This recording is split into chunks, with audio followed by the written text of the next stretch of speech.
bien évidemment, je pense que vous en doutez, dans chaque année cinéma, il y a du bon, mais il y a également du mauvais. Et c'est ainsi qu'on se retrouve pour dresser le portrait d'une année qui a été également très gratinée en termes de films plus ou moins croustillants. Bien évidemment, le contexte a fait que nous avons eu peu de films en salle, mais tout de même, j'ai réussi à en trouver une bonne partie qui sont à mes yeux réellement mauvais. Ou si ce n'est mauvais, au moins loupés par pas mal d'aspects ou m'ayant laissé totalement sur le banc de touche en termes de cinéma, soit par des expériences assez mauvaises, soit simplement parce qu'ils n'étaient pas clairs dans leurs ambitions, ou simplement parce qu'ils ne savaient pas quelles ambitions mettre en place. Je le rappelle encore une fois, le classement que vous allez voir aujourd'hui ne représente que mon humble avis de cinéphile et en aucun cas il est supposé représenter la réalité de ce que vous pensez de ces longs métrages.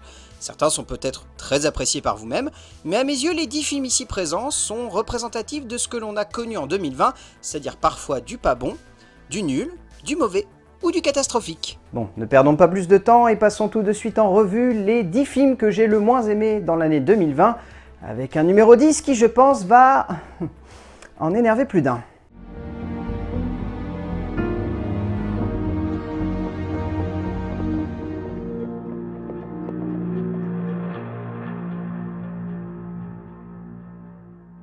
Et oui, je fais partie de ceux qui considèrent qu'avec ce long métrage, Nolan n'a pas du tout réussi à me convaincre et que c'est un de ses films les moins accessibles.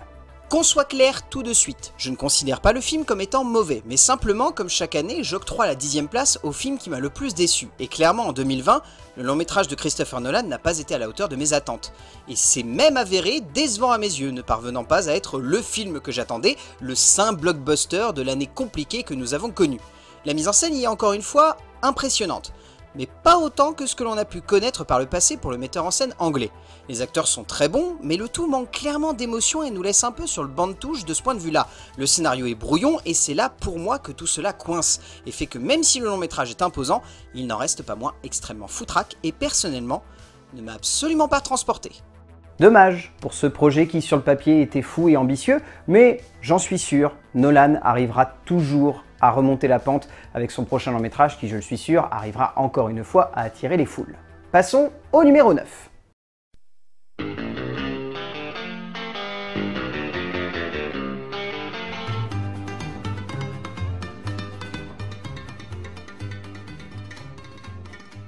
Bon, pour le coup, là on commence à toucher à des mauvais films. Et je dois avouer que même si j'apprécie beaucoup la bande à Fifi, je peux pas m'empêcher de trouver ce deuxième passage derrière la caméra pour Tarek Boudali assez inutile. On peut y voir peut-être une certaine forme de répétition de la part de la bande de Philippe Lachaud, mais clairement, au cœur de cette œuvre comique qui est souvent assez lourde, malgré le fait qu'elle soit très courte, Tarek Boudali ne parvient pas à réaliser et jouer en même temps correctement, nous laissant de côté pour simplement laisser libre cours à ses délires pour un instant de cinéma assez malaisant. Au fond, on aurait dû s'en douter dès les prémices du projet, mais j'avais tout de même envie de me dire que pourquoi pas, celui-ci aurait pu être intéressant et donner lieu à une œuvre de cinéma, si ce n'est extraordinaire, au moins aussi divertissante qu'avait pu l'être Nicky Larson. Mais il faut croire que tout le monde ne peut pas réussir à retranscrire avec justesse sa passion pour un genre, et Tarek Boudali n'est pas Terence Hill, loin de là, et cette nouvelle réalisation le confirme. Un long métrage donc que l'on pourra facilement mettre tranquillement de côté et imaginer des jours bien meilleurs dans l'avenir pour la bande à Fifi. Passons au numéro 8.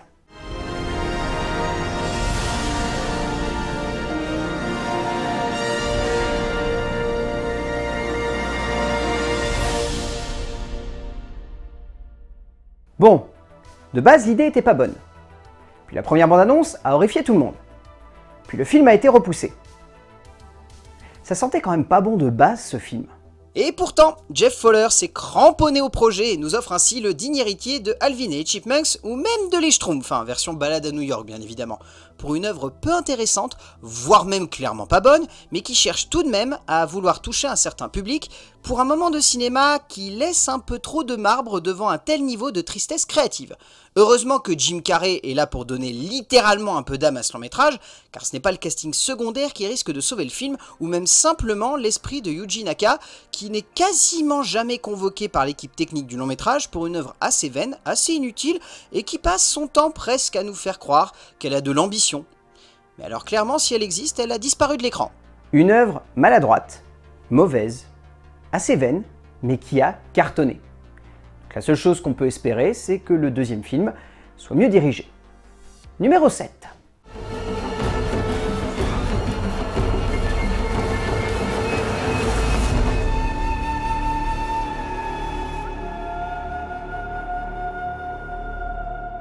Il y a chaque année une production Blumhouse dans un de mes classements. Et comme chaque année, elle est bien gratinée. Sachant que le pitch de base convoque une vieille série télévisée américaine qui était plus orientée en direction de la croisière Samus que de la 4ème dimension, difficile d'imaginer Jeff Wadlow, déjà auteur de l'excellent Action ou Vérité, nous proposer une œuvre réussissant à être à la hauteur au moins d'un pitch accrocheur. Mais pire que cela, il n'arrive même pas à rendre son tout cohérent ou simplement entraînant. Donc à la place, on passe notre temps à se dire que le film aurait pu être un peu mieux, que peut-être l'idée de base aurait pu être exploitée correctement, mais donc simplement au bout du compte on se retrouve devant un long métrage proche du vide qui se contente d'avancer presque à l'aveugle dans un univers jamais exploité correctement et sans le moindre espoir de justesse pouvant se pointer au dernier moment, comme pour nous emmener dans une autre dimension que celle d'un long métrage vain et crétin. Encore une fois, cela prouve qu'il faut arrêter de donner la possibilité à Jeff Wadlow de mettre en scène des idées saugrenues et assez nulles. Le numéro 6.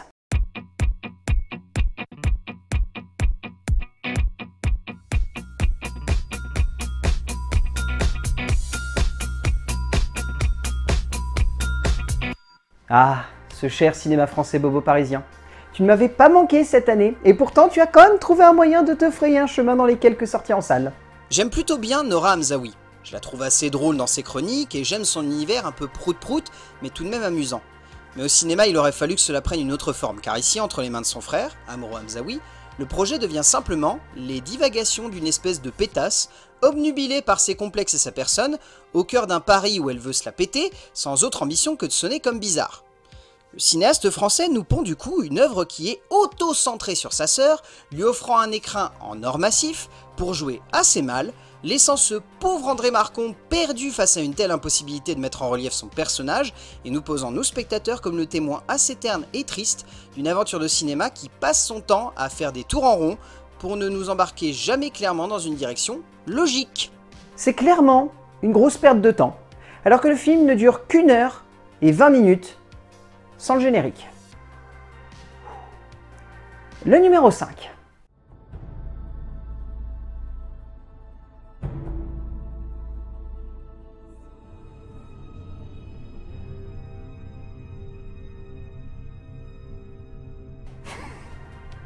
Dire qu'à la base, on avait un auteur qui avait livré 2 bons films, à qui on offrait du budget, un super casting et une ambition démesurée, et à la place, on a eu ça. Même si on pouvait sentir la catastrophe à des kilomètres à la ronde, j'avais personnellement quand même envie de croire que le 3e long métrage en tant que réalisateur de Kéron aurait pu être, si ce n'est extraordinaire, au moins bon.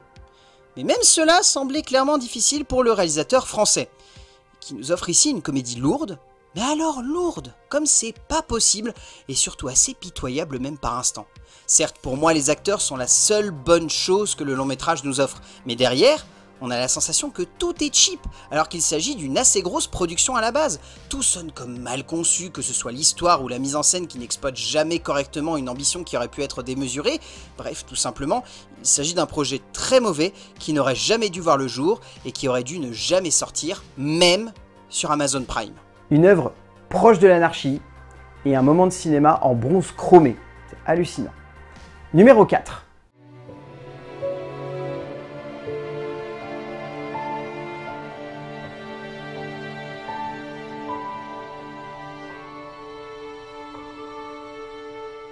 J'avais déjà trouvé le premier film assez mauvais, voire même catastrophique. Mais alors je me suis vraiment demandé quand j'ai vu la bande-annonce ce qui était passé par la tête de William Brent Bell pour donner une suite à ça. Et pourtant, voici que s'offre à nous une suite au catastrophique The Boy de 2016, toujours mise en scène de manière abusive par le réalisateur de Stay Alive, William Brent Bell, pour une œuvre qui, dès son introduction, m'a rappelé à quel point le premier long métrage était déjà une catastrophe. Mais que là, on arrivait encore à repousser les limites de l'acceptable pour un film qui va tout simplement à l'encontre de son concept de base. C'est assez génial à regarder, mais clairement, on sent qu'il manque un semblant d'âme et surtout de créativité pour donner lieu à plus qu'un simple instant de cinéma qui tourne en rond et ne sait jamais clairement dans quelle direction nous embarquer. Pour un film plus que décevant, mais tout simplement à mes yeux extrêmement mauvais et surtout inutile. Un film qui n'aurait jamais dû voir le jour tant le premier long métrage est déjà mauvais à la base. Mais bref, 2020 est étrange. Passons aux 3 pires films de l'année, à commencer par un troisième qui sonne un peu en corrélation avec une autre saga que j'avais l'habitude de traiter ici.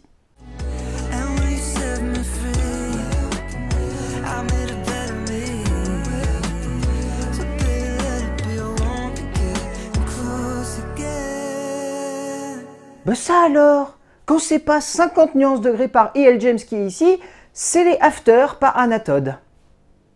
Non mais franchement, dire qu'à la base ce projet devait sortir en salle donne presque envie de se tirer une balle tout de suite dans la tête plutôt que d'y aller. Mais alors clairement, sur le papier, j'avais presque envie de voir le film, parce qu'il y a Roger Campbell à la réalisation, l'auteur de l'excellent et sous-coté Sex Intentions. Mais au bout du compte, je n'ai jamais retrouvé le metteur en scène de ce projet plutôt attrayant, et je me suis simplement retrouvé devant une œuvre ne cherchant jamais à être cohérente, jamais à être attachante ou simplement juste, se contentant simplement d'avancer de manière linéaire et facile, usant de retournements de situation clichés et d'une structure parfaitement grossière, mais simplement devant un projet inutile, vain, et dont la fin, en y repensant simplement, me donne envie de me taper le cul par terre tellement c'est drôle et bête. Jamais une œuvre de cinéma ne m'aura autant laissé de marbre, surtout quand on voit à quel point les scènes de sexe sont vides. J'ai rarement vu autant de vide. C'est magnifique. Le numéro 2.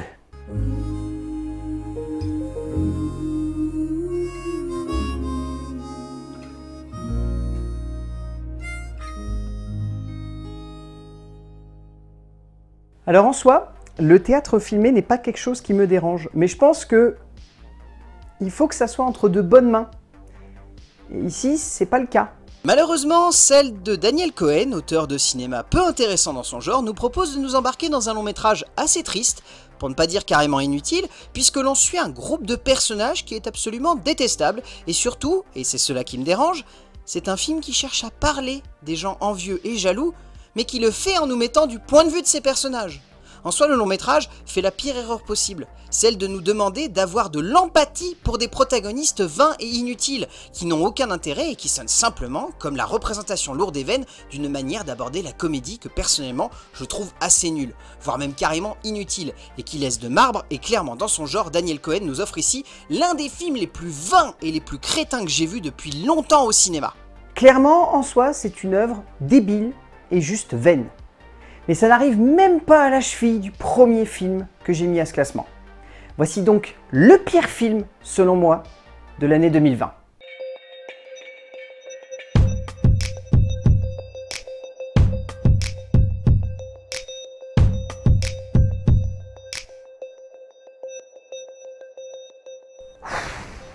Rarement, devant une œuvre de cinéma, j'aurais eu autant l'impression que des auteurs, des créateurs, des concepteurs, des techniciens se sont tous mis dans l'idée de faire passer un message avant de faire un film.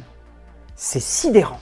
Zoé Lister-Jones nous offre ici un film avec un message féministe, LGBTQI+, avant-gardiste, tout ce que vous voulez, mais réussit derrière pour moi un exploit, celui de ne rien raconter de plus, comme si tout simplement le propos était plus important que la base d'un long métrage, donnant lieu à une œuvre aussi débile qu'inutile, aussi crétine que jouissive dans sa nullité. On atteint quand même un stade où le méchant de l'œuvre n'est même pas caractérisé par des actions néfastes, comme cela avait pu être le cas par exemple sur Black Christmas, mais où il doit être tué simplement parce qu'il a pensé et imaginé ce qui, pour moi, démontre à quel point la cinéaste n'a jamais pleinement su ce qu'elle voulait mettre en relief.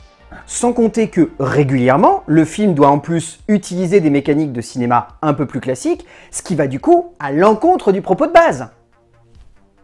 Rajouter en plus par-dessus le fait que le long métrage soit clairement mal réalisé, sans aucune ambition créative derrière, alignant les scènes plan-plan et clichés, se construisant une forme et une esthétique grossière et facile, couplé par une écriture assez vaine qui aligne les dialogues à rallonge supposés nous attacher à ces personnages, mais créant plutôt un gouffre, sans compter que les actrices et acteurs du long métrage semblent tous à côté de la plaque tout du long du film. C'est mauvais, toxique en termes de propos, maladroit dans sa conception, bref, ce genre de projet ne devrait jamais être validé. C'est donc pour moi, sans aucun doute, le pire film de l'année 2020. Et Dieu sait qu'il y en a eu des mauvais, mais celui-là, c'était dur. Bon, on a fait le pire. Mettez-moi dans les commentaires les pires films que vous avez vus en 2020, je pense que vous en aurez quelques-uns de gratinés, je sais qu'il y en a 2-3 qui vont me dire « Ah, t'as pas mis Connecté ou t'as pas mis d'autres trucs, ou Brutus versus César, c'est quand même un peu bas dans ton classement ». Je vous assure que les films qui sont devant Brutus versus César ont été bien plus durs à mater que Brutus versus César, parce qu'au moins Brutus versus César, ça durait 1h20. Et si vous regardez, les 4 autres devant, ils font au moins 1h30. Voilà, je conclurai là-dessus. Et on se retrouve demain pour continuer cette semaine de top et de flop. Et d'ici là, portez-vous bien. Contrairement à ma santé mentale qui est en train de partir là.